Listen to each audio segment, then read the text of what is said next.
حضرت عمر رضی اللہ عنہ دینی معاملات میں بہت ثابت قدم تھے اور بہت پکے تھے، یعنی دین پر کسی طرح بھی کمپرومائز نہیں کرتے تھے، اور بعض دفعہ ازواج مطہرات نے ان کی دین پر سختی کو محسوس بھی کیا اور رسول اللہ صلی اللہ علیہ وسلم سے اس کا اظہار بھی کیا، کیونکہ وہ بعض اوقات آپ کے گھریلو معاملات میں بھی دخل اندازی کر دیتے تھے۔ پردے کی آیات جو ہیں اسی پس منظر میں نازل ہوئی تھی۔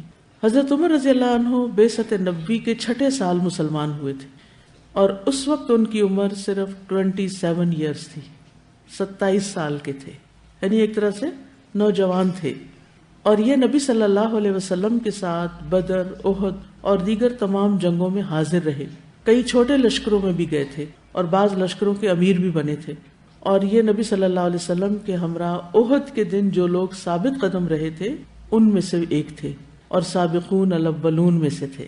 ان کی بہت سی فضیلتیں ہیں اور بہت سی ان کی خوبیاں ہیں اور ان کی شخصیت کے بہت سے پہلو ہیں، لیکن ان کو جو سب سے زیادہ چیز نصیب ہوئی ہے وہ ہے نبی صلی اللہ علیہ وسلم کی رفاقت اور آپ کے زیادہ تر قریب رہنا۔ جہاں بھی ہم دیکھتے ہیں کہ حضرت ابو بکر اور نبی صلی اللہ علیہ وسلم ساتھ ہیں، یہ فوراً وہاں ساتھ جانے کی کوشش کرتے اور ساتھ ہوتے۔ یہی وجہ ہے کہ ہم دیکھتے ہیں کہ اللہ سبحانہ وتعالیٰ نے ان کی اس خواہش، ان کی اس محبت کو قبول کیا اور مرنے کے بعد بھی ان کو نبی صلی اللہ علیہ وسلم کے قریب دفن ہونے کا موقع ملا۔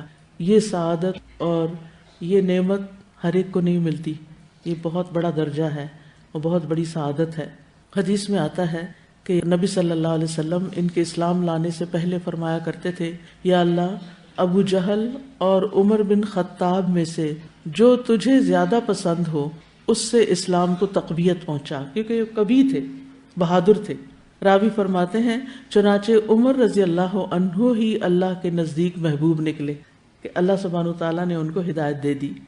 ابو بکر رضی اللہ عنہ کے بعد یہ ایک بہترین انسان تھے۔ ابن عمر کہتے ہیں کہ نبی صلی اللہ علیہ وسلم کے زمانے میں جب ہمیں صحابہ کے درمیان انتخاب کے لیے کہا جاتا تو سب میں افضل ہم ابو بکر رضی اللہ عنہ کو قرار دیتے، پھر عمر بن خطاب کو، پھر عثمان رضی اللہ عنہ کو، اور پھر سوان حضرت علی رضی اللہ عنہ اور دیگر صحابہ کو۔ اللہ سبحانہ تعالیٰ کے علاوہ یہ نبی صلی اللہ علیہ وسلم کو بھی بہت محبوب تھے۔ عمرو بن العاص سے روایت ہے کہ نبی صلی اللہ علیہ وسلم نے انہیں غزوہ ذات السلاسل کا امیر بنانے کے لیے بلا بھیجا۔ وہ کہتے ہیں میں آپ کی خدمت میں حاضر ہوا، میں نے پوچھا، یعنی جب ان کو ایک اہم پوزیشن دی گئی تو انہیں تھوڑی ہمت ہوئی، انہوں نے نبی صلی اللہ علیہ وسلم سے پوچھا آپ کو سب سے زیادہ محبت کس سے ہے؟ آپ نے فرمایا عائشہ سے۔ وہ کہتے ہیں میں نے پوچھا اور مردوں میں سے؟ آپ نے فرمایا عائشہ کے باپ سے۔ میں نے پوچھا اس کے بعد؟ فرمایا عمر بن خطاب سے۔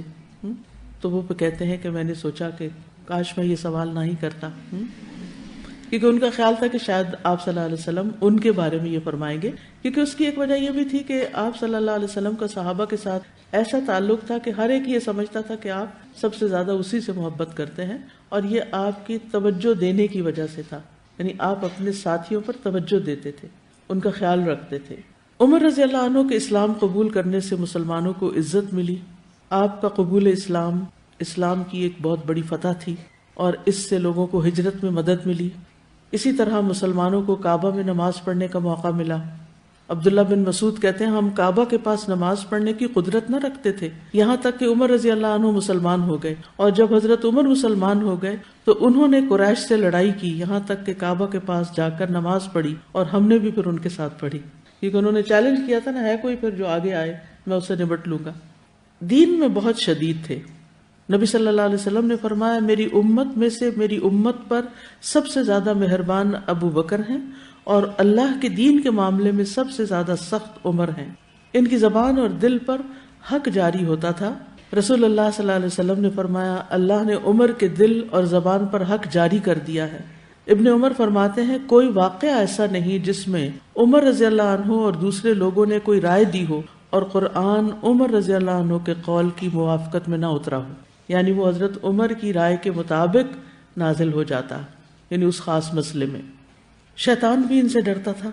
صحیح بخاری کی روایت ہے رسول اللہ صلی اللہ علیہ وسلم نے حضرت عمر سے فرمایا اے ابن خطاب، مجھے اس ذات کی قسم جس کے ہاتھ میں میری جان ہے، اگر تمہیں شیطان راستے میں چلتا ہوا دیکھ لے تو وہ اپنا راستہ تبدیل کر کے دوسرے راستے پہ چلنے لگتا ہے، یعنی تمہارے قریب نہیں آنا چاہتا، وہ ڈرتا ہے تم سے۔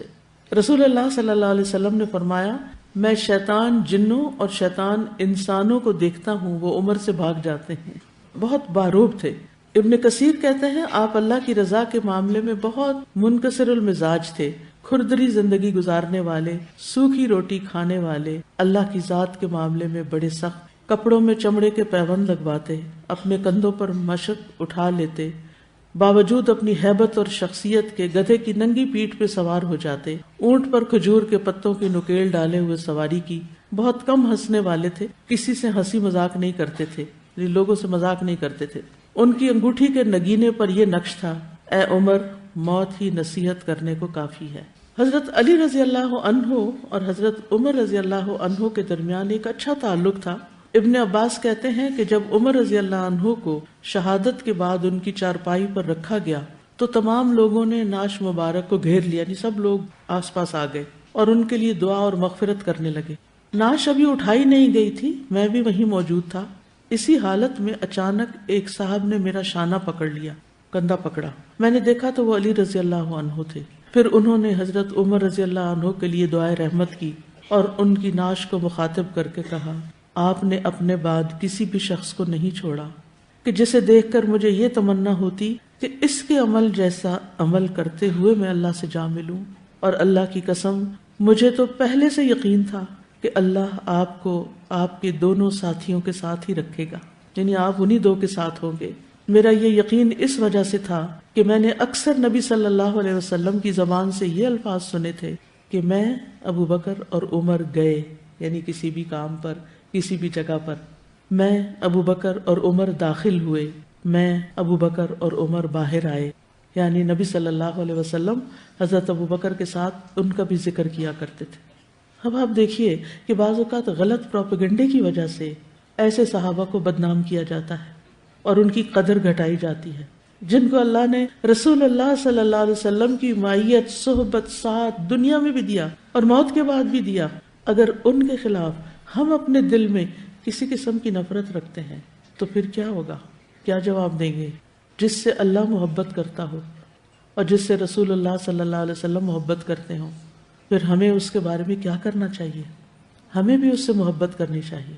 ہم وہ دعا مانگتے ہیں نا، اللہم ارزقنا حبک وحب من یحبک وحب عمل یقربنا الی حبک۔ تو جن سے اللہ محبت کرتا ہے نا، وہ اللہ سے بھی محبت کرتے ہیں۔ یہ قرآن مجید میں آتا ہے یحبہم ویحبونہ، وہ ان سے محبت کرتا ہے، وہ اس سے محبت کرتے ہیں۔ رضی اللہ عنہم ورضوا عنہ، اللہ ان سے راضی ہو گیا اور وہ اللہ سے راضی ہو گئے۔ اللہ جن سے راضی ہو جائے، ہمیں بھی ان سے راضی رہنا چاہیے۔